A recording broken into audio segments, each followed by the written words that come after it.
What's up, everyone? Welcome back to Speak What's Needed.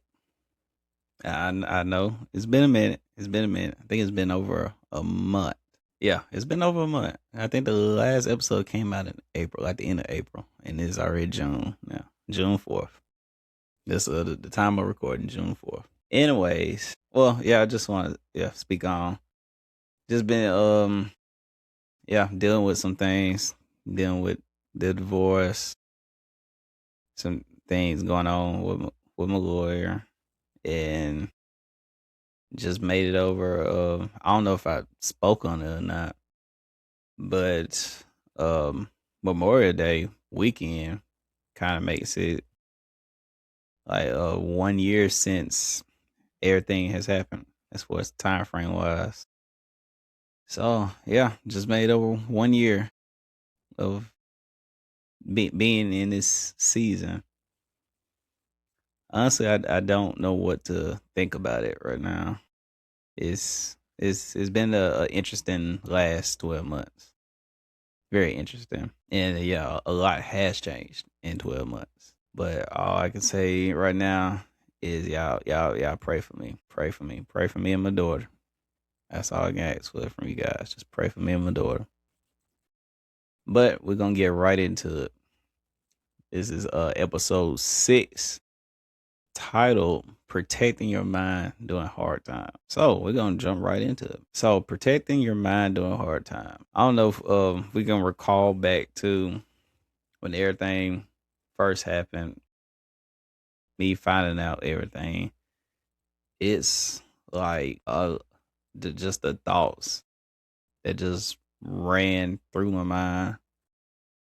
Like my mind was on 1,000, and I could never turn it off. I mean, it was spiraling out of control, replaying everything, assuming worst case scenarios, and just like complete mental exhaustion. It was like those 2 weeks after everything happened is like I don't wish that upon anybody. Just dealing with it, and also keep in mind too. This is when I was a part of the world. I wasn't a new creature in Christ. And you can think about it too, as far as timeline wise. Like right now, time recording is June 4th. So this is about right. Yeah, this is about a year ago, literally. Around this entire week, this is about a year ago. Yeah, like dealing with the events, like the after effects of that event or what happened is like self esteem was like at an all time just low. Like I'm thinking to myself, was I not good enough? Like it just so many thoughts would just run through my head. Like I just felt like a failure. Like I failed at life. Dealing with a separation. Then later on, what I'm in now, I'm dealing with a divorce. And with replaying the pain, like I just constantly just replaying the same things over and over, same things over and over. Trying to figure out my mind is trying to make sense of what's going on. This was a shock to me, and I'm trying to figure out where did I go wrong? Where could I have fixed this to prevent this? Was there any signs that I wasn't paying attention to that could have alluded to this? And hindsight being in 2020, there were signs that was like very there was like neon signs. There was like they were flashing in my face, but man, I don't know what I was thinking at the time, and I just blew over it and just with my mind racing, with the self esteem issues going on. I'm thinking, what would people think of me? Like then also me being in the military, literally right around this time, like I literally had 6 months left of my contract agreement with the military. And so as I was preparing for the next stage after the military, and then this bombshell event happened, guess what? The family dynamic just changed now. So everything I had lined up, like I previously mentioned before in my last couple episodes, like I already had a job offer with the local police department. I was already setting things in place, you know, me thinking as a husband, as a father, in the as a family. And now after this has happened, essentially everything just been scrapped away, and I'm like, what do I do now? I didn't have I didn't necessarily have a plan B. It just is. I think it's one of those things where you can't. How can you create a plan B in a sense of without without your family involved? Usually, when you create plan Bs, it's like if you don't get job A, then you're gonna do job B. If you don't do that, you're gonna go to school, go back to school, go back to college. But it's never thought of as plan A was to do this, this, and this with family, while the backup plan is doing this, this, and this without my family. Nobody thinks that way. And so when everything happened, plan A just completely went out the window, like completely. And it was just, man, just like all over the place. Like for like 2 weeks, I literally had, honestly, it was like more longer than 2 weeks. But the main brunt of everything was the first 2 weeks, and just all these things just running in my head, and it had created like complete mental exhaustion. Like I wasn't eating. I was still drinking fluids and stuff, but I just wasn't eating at all because I couldn't bear to eat anymore. I don't know why, but my body just didn't want to eat. Then for some reason my body was like tired, like having the flu where your body is just super tired, like you just don't want to do anything. That's literally how my body felt. I was like just super tired. And then I had, man, like brain fog. Like I had severe brain fog. Man, I would tell people like I literally, like no joking at all, could not remember literally what happened the day before. That's how bad it was for me. I literally couldn't tell you what happened the day before. And even to this day, a year later, I still, it's not as bad, but that memory, that trauma is still there. It definitely doesn't have that much of a hold on me like it used to, but it's still there, and I've been working through it with my therapist, and is the brain fog is there. It comes in from time to time, and I learned that the best thing for me is literally to write it down, either in my notepad, or for like for example, if I have any appointments and stuff. Usually, I'm super good at just remembering in my mind, like when an appointment is, like the date, time, and the location of it. But now I literally have to do everything in my phone right that second. So I still deal with it from time to time. But man, the growth is, and just the recovery is like definitely no, it's nothing short of amazing. And even now, like what my therapist has taught me, and my therapist we talk a lot, and she was saying that like I'm one of her fastest people to like overcome something like this. And it is not to say that I'm completely healed from it. But I think it says clinically it takes at least 2.5, 3 years, around average, to get over something like this completely. And I feel like for the most part I have gotten over everything. Is I always tell people that I have more good days than I have bad days. I used to have a lot of bad days, but it's very far few in between now, and I don't get them as much. Now it gets to the point where it just kind of certain triggers kind of bring like back the memory certain things. And even dealing with this divorce process, where when I first got my lawyer, I really had to kind of, as I was providing her information, I literally have to replay the pain and everything that has happened. And I can definitely say, as I was doing that and providing the information, like I was also like being conscious of my emotions and my mindset. And it still hurts, but it doesn't hurt as much as it used to anymore.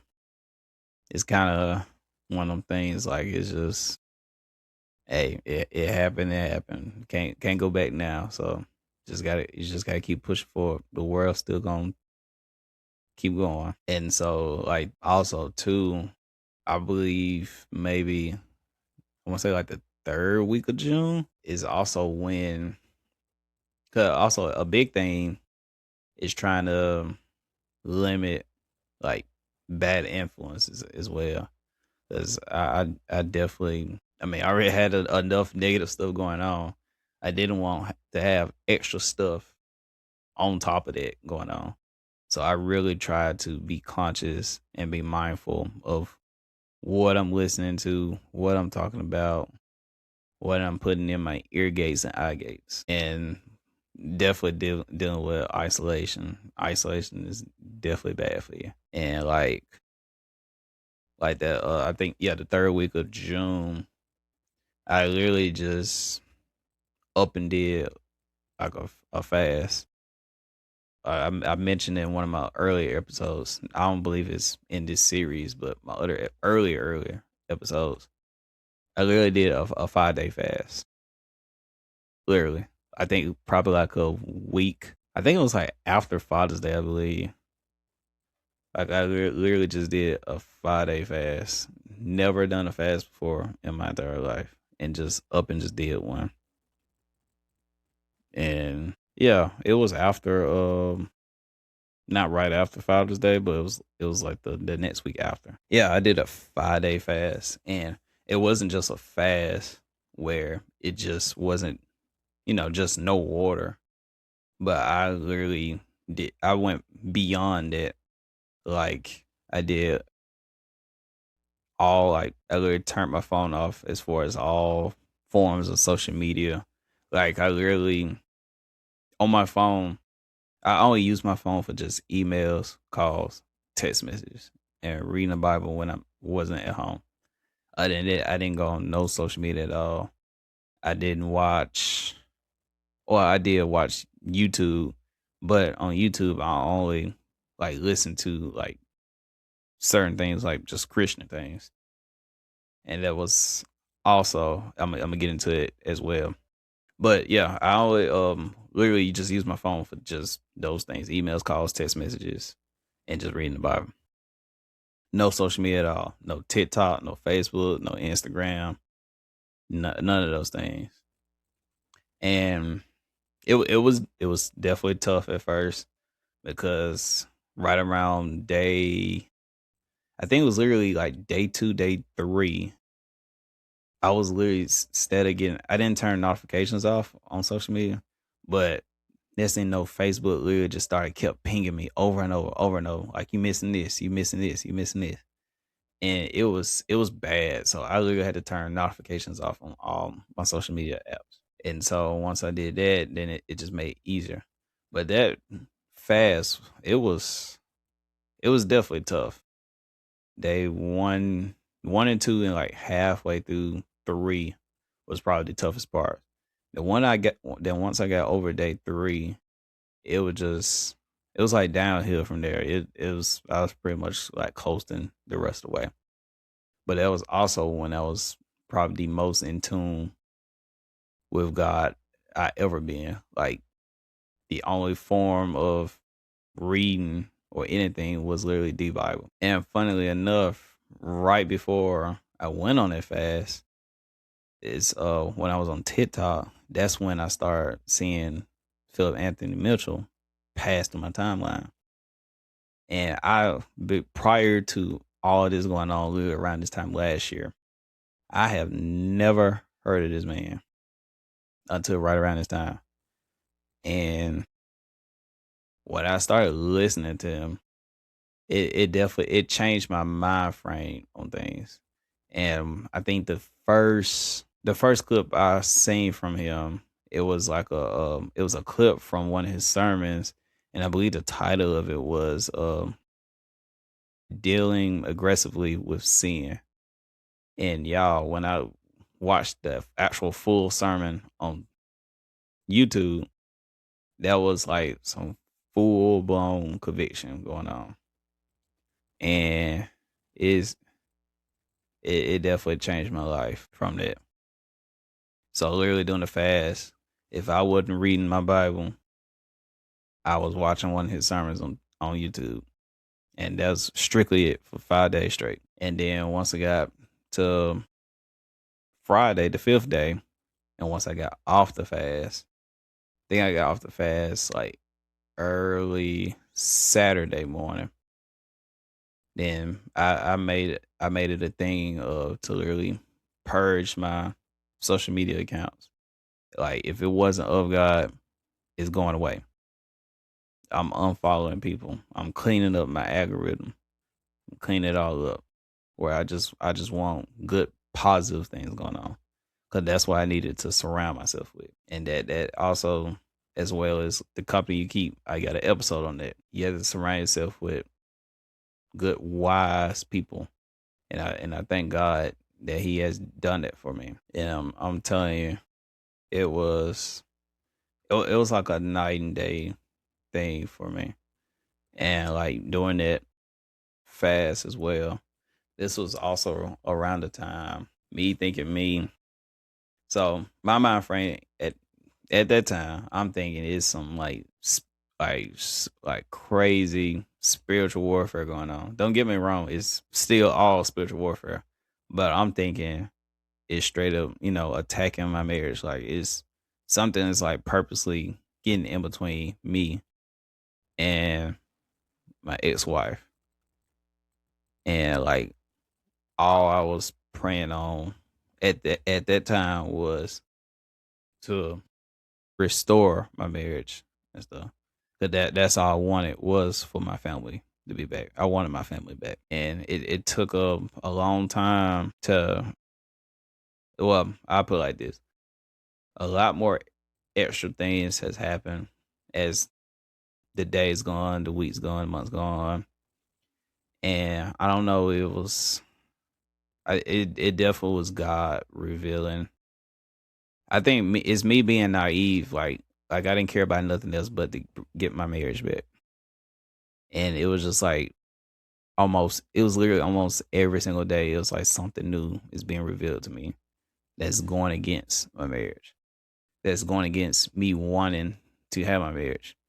And it took a while for me to change my mind frame to the other thing where if it's in your will, if it's in God's will, then He will restore my marriage.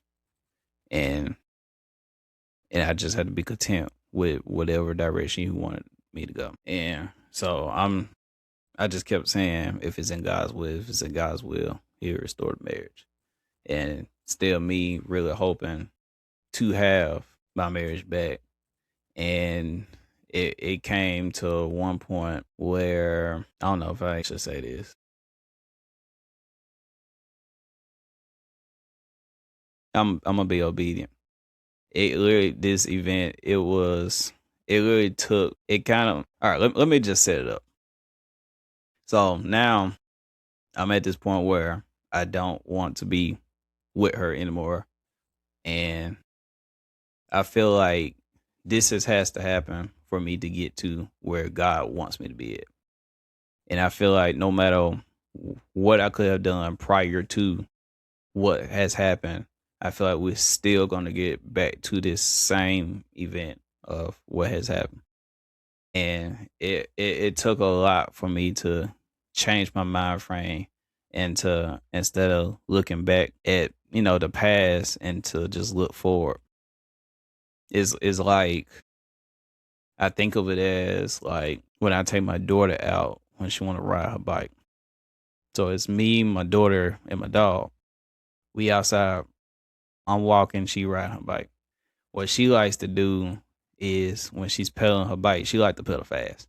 So as she's pedaling, she likes to look back as she's still going forward. And I constantly had to keep telling her, you know, you can't see where you're going if you're looking back. You have to look forward. And so it's similar to God is telling you, you know, to look forward, but you still looking back at the past. You moving forward, but you still looking back. If you want to completely move forward, you have to look forward and don't look back no more. And so it took a lot for me to get to that point where it was literally this one incident.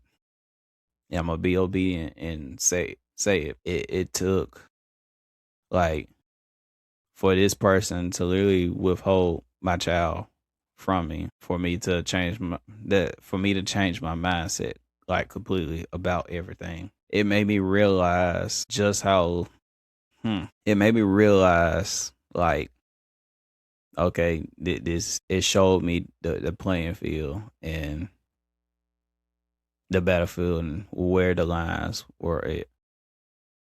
The line has been crossed where our child is now being used as a pawn. And that was like my breaking point in a sense. And like me and my therapist had a conversation prior to this where like she was all for me, you know, rebuilding my marriage as long as it's healthy.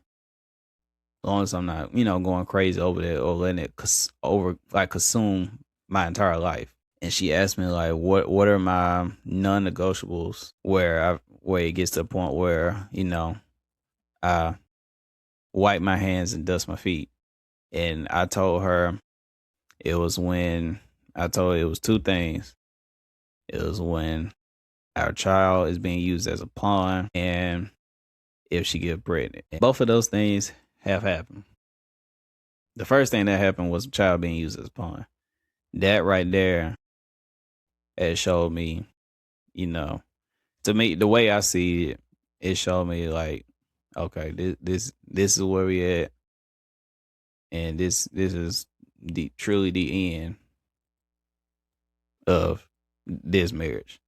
So now it had changed my mindset now where I would do what I have to do to protect my daughter. Like I would literally do whatever I have to do to protect my daughter and make sure I shielded her as much as I can from all of this, as much as I can, so she won't be affected. And that it it it definitely hurt to say I'm done. I remember I remember that day.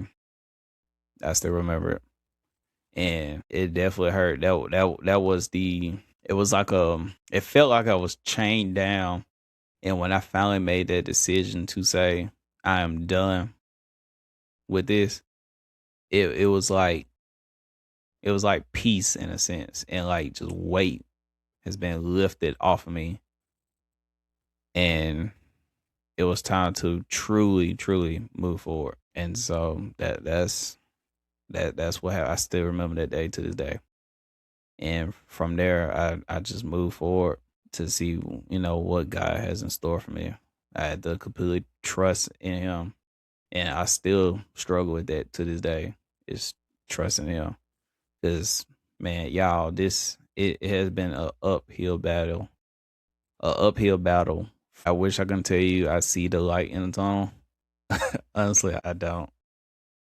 I really don't. But in this darkness, what's that scripture? He's a Jesus is the light onto my feet. He's the light onto my path. Is man, I just have to trust in Him. Yes, that's what it is. Psalm 119, chapter 119, verse 105. Your word is a lamp to my feet and a life to my path. Like I literally had to just trust him and just move in this dark world. Wherever he has me to go, I will go. And just looking back on where I used to be to where I am now, I always tell everybody, every time I give my testimony, I always tell people the world will say it's coincidences, but I don't believe in coincidence. This is truly God's hand in this entire journey that I'm on, this season that I'm in, this dark season I'm in. He has his hand on everything, and I made sure of that. I don't want him to move his hand off of me, to move his covering off of me. That's why I try to be faithful to his word and just be steadfast and just keep my head down and just focus on what I need to do next. Like people always say, you talking to any other females? I'm like, no, because like I truly don't even have enough time to even entertain or even foster a relationship. Between now, with my priorities is literally my daughter first. I mean, well, it's truly God first, then my daughter. But here is my daughter first, then dealing with this whole divorce process second. I don't have time to deal with, another female. I don't, honestly, I really don't want to deal with another female right now. And that's something I had to work on myself is not having a cold and hardened heart where it's hard to, open back up. 'Cause it's that fear of this, the possibility, it's the possibility of this happening again. That is definitely something I have to work on myself. And so, man, I forgot to even put the description in for this episode. So the description for this episode is Romans chapter 12 verse 2. It's do not be conformed to this world, but be transformed by the renewal of your mind. Thereby testing you may discern what is the will of God and what is good and acceptable and perfect. And so that coming from that fast, that it definitely has changed my mind frame with everything. I see things in a different light, and my discernment is pretty high on watching things to make sure if it is of God and if it isn't of God.